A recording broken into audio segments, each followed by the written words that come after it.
everybody, it's Mrs. Crable. I am going to be reading chapters 26, 27, and 28. So I'm going to start with chapter 26, and it's titled The Secret Journey.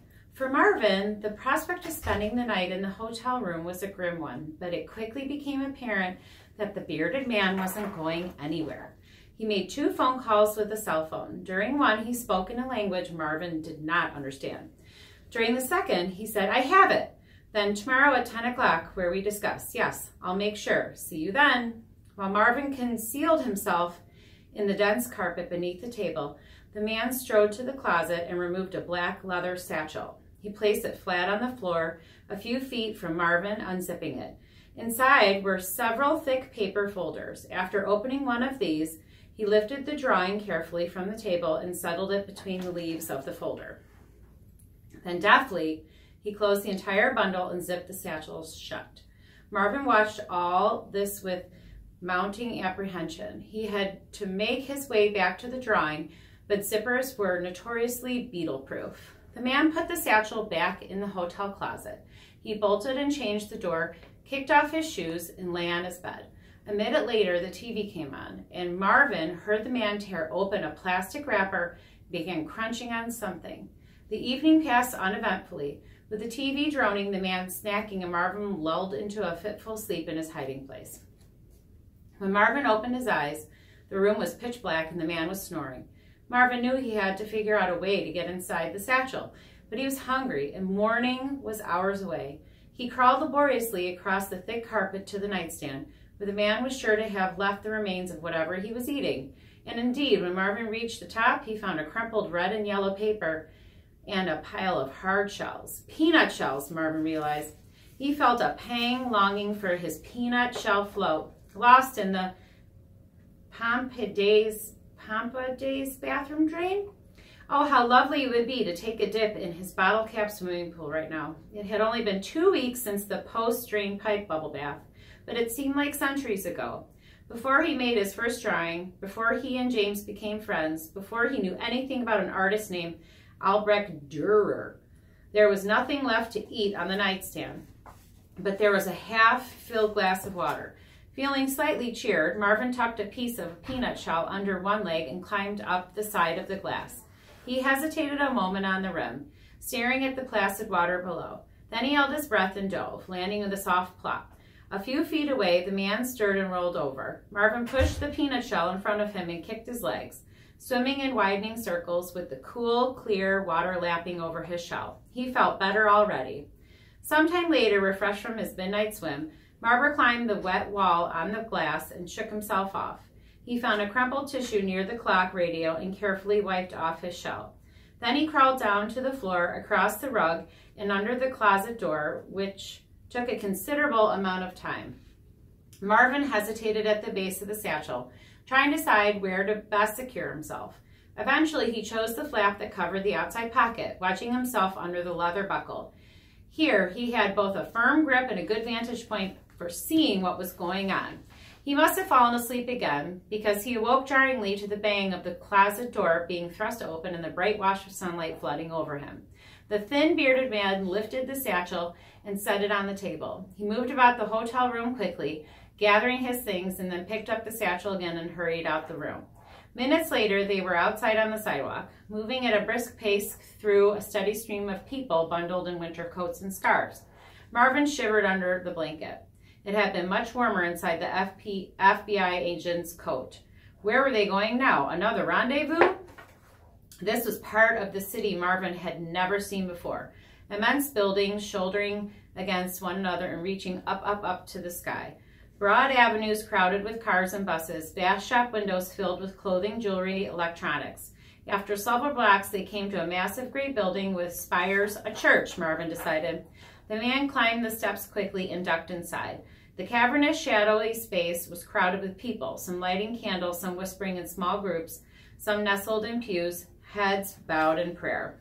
The thin, bearded man sat near the window at the last pew. Marvin looked quickly around. What now? A few minutes later, another man slid into a pew. Neither one spoke. The thin, bearded one set the satchel down next to the other man, stood up, and walked away. Marvin held his breath. Abruptly, the other man grabbed the handle of the satchel. He picked it up so quickly and with such force that Marvin lost hold of the buckle and tumbled into the side pocket. He could see nothing, but he knew that the drawing was on the move again. He tried to scramble up the inside of the pocket for a better view, but the brisk motion kept knocking him back to the bottom. Eventually, he gave up. He heard a car door close, then the faint beeps of a telephone and a new voice speaking softly. The man had a thick accent, and Marvin couldn't understand the words. He could feel the rumble of the engine. Where were they going now? A long time had passed, or so it seemed to Marvin, who struggled to guess what was happening in the world beyond the enclosure. There were stops and starts, brief bursts of conversation, or perhaps instruction. Were they still in New York? Marvin had no way of knowing. In the tense darkness floating through an unknown, distant world, his mind looped back through time to James' birthday party, to the night he had sketched the street scene, to his first breathless glimpse of fortitude. He could feel the presence of the drawing through the leather wall of the satchel. It comforted him somehow. He thought of what Christina had said about Albrecht Dürer, a sad, lonely man determined wieldingly his pen to bring the girl and lion to life. Without meaning to, Marvin drifted off to sleep. He awoke when the motion stopped and the satchel was set down with a thud. Someone unzipped the satchel and opened it, which meant that the pocket where Marvin was hiding was immediately pressed flat. Marvin crawled quickly to the opening and squeezed out onto a wooden surface. He heard the foreign voice again, this time speaking in a halting English. "Here she is," the man said. "Beautiful, no?" Another voice responded, "Worth every penny, and now she's almost home." Marvin's entire body went rigid with shock. He immediately recognized the voice. Chapter 27, Hidden Virtues. Denny. At first, Marvin was overcome with relief. Denny was here. Now everything would be all right. Surely he would recognize the drawing as Dürer's original. He and Christina must have discovered their mistake. The ruse was over. Fortitude will be on its way back to the Met in no time. "We won't be needing this anymore, will we?" Denny said. Marvin inched out from under the satchel just in time to see Denny remove Fortitude from the matting. They were in what appeared to be an empty lobby of a small building, with glass exit doors on either end and benches pressed against the walls. "The cab is waiting for you," Denny asked the dark-haired man who was hunched over the satchel. "Si, senor." "Go quickly and leave this on the floor of the cab. That will keep them busy for a while." Denny handed him a piece of matting. "And this is for you." He held out a fat white envelope. Marvin had no time to puzzle over this exchange because he knew he had only a few seconds to escape. He crawled out from under the satchel and scuttled down the bench to where Denny was sitting. He climbed onto Denny's corduroy trousers and gripped a belt loop with all 6 legs. The other man stuffed the bulging envelope into his jacket. "Grazie, senor." Briskly, he shoved the matting back into the satchel, zipped it shut, and hurried through the glass door of the street. Denny mumbled to the drawing. "All right, my darling, I have some new packaging for you, and we'll be on our way." He set Fortitude gently in a heavy folder and then inside a briefcase. Marvin shivered, still trying to make sense of what was happening. He felt a twinge of uncertainty. When would they return to the museum? Denny stood as his coat flapped over Marvin, obscuring his view. He must have walked onto the street because it was cold again and they were engulfed in the noise of the city. This time the motion didn't last long, and it was all walking. Marvin could tell eventually he heard the soft, sucking sound of the elevator doors and the ding of the button being pressed. A few minutes later, the elevator doors opened and the keys jingled. There was a faint rustling and the sound of Denny humming. Marvin heard him set the briefcase down and unlock it. He must be removing the drawing now. "There you are, my beauty," Denny said softly. He tossed off his coat, and finally Marvin would see. There were in a small dark room lit only by a lamp in one corner. It was some kind of study. Marvin decided paneled in rich, reddish-brown wood, and the shelves of books lining the walls. Denny had placed the drawing on a large polished table, and when Marvin looked on the either side, he gasped. There were 3 other drawings on the table: Prudence, Temperance, Justice. "Time to join your sisters," Denny said. "How long we've waited for you." Chapter 28, Among Thieves. Marvin's head was spinning. What did Denny mean?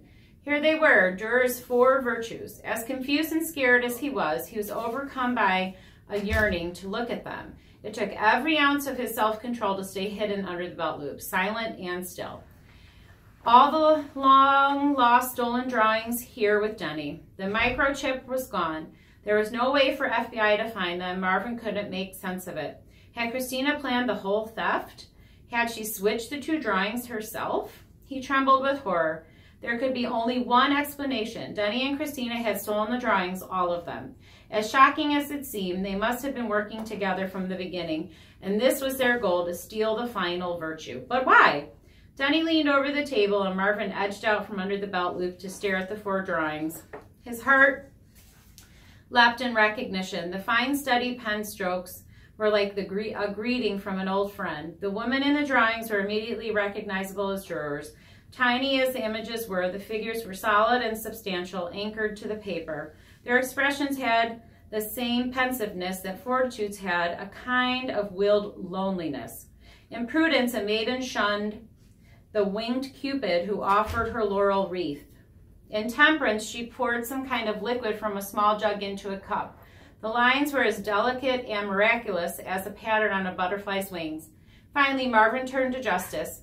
The drawing had a dense, breathing presence, not at all like a flat image in the book Christina had shown them. The girl gazed sadly into the distance, her sword resting at her side, as if she was already resigned to the unfairness of the world. She raised her scales like a lantern. Marvin heard a long sigh. He realized with a start that he and Denny were caught in the same reverie, transfixed by drawings. Denny straightened and took out his cell phone. Marvin quickly dropped from his belt loop to the table, hiding in the grooved wood at its edge. Liesel, it's Denny. How are you, my dear? Yeah, still as planned, into Frankfurt. I purchased an open ticket because I'm not sure what day I'll be traveling. You'll arrange my transportation from the airport. Denny paused, listening. Good. Yes, that's right. I'll be in touch. I'll see you soon, Liesel. So there it was, Marvin thought. Denny and Christina must be planning to take the drawings out of the country.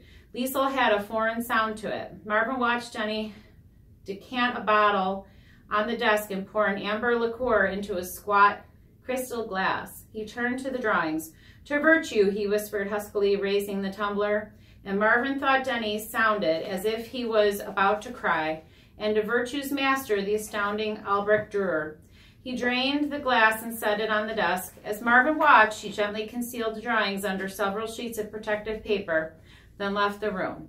Marvin crawled across the table to where the drawings lay. As he crouched there wondrously close to them, he was filled with confusion. It was impossible to think of Denny and Christina as thieves.